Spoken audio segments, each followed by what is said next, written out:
Hello সর্বনীর আরেকটা ব্লগে তোমাদের সবাইকে স্বাগত জানাই। আশা করি সবাই ভালো আছো, সুস্থ আছো।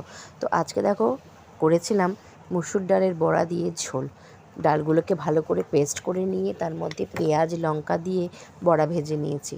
তারপরে কড়াইতে সর্ষের তেল গরম করে তাতে পেঁয়াজ নরম করে ভেজে জিরে ফোড়ন দিয়ে তেজপাতা ফোড়ন দিয়ে তার মধ্যে লবণ হলুদ দিয়ে পেঁয়াজটাকে ভালো করে নরম করে নিয়ে তার মধ্যে দিয়ে দিয়েছি রসুন আর আদা ভালো করে কষে গেলে তার মধ্যে ধনে জিরে গুঁড়ো, লঙ্কার গুঁড়ো, হলুদ, লবণ সব একসঙ্গে দিয়ে মশলা কষিয়ে নিয়ে ভেজে রাখা আলুগুলোকে ভালো করে কষিয়ে নিয়ে জল দিয়ে দিয়েছি।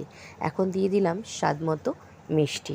একটু নাড়াচাড়া করে ফুটে উঠলে যেই বড়াগুলো দেখো ভেজে রেখেছিলাম সেই বড়াগুলোকে ওখানে ঝোলের মধ্যে দিয়ে দেব।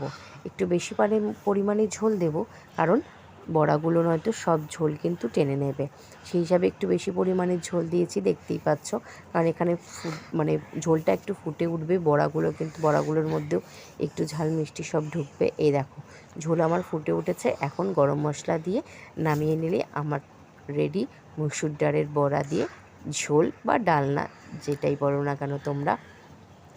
দেখতেই পাচ্ছ সুন্দর হয়েছে কত, খেতেও কিন্তু অসম্ভব টেস্ট হয়েছিল। আমার কদিন ধরে একদমই কিছু ভালো লাগছিল না খেতে, যদিও এটা মার রেসিপি। যদি ভালো লাগে তাহলে একটু প্লিজ সাপোর্ট করো।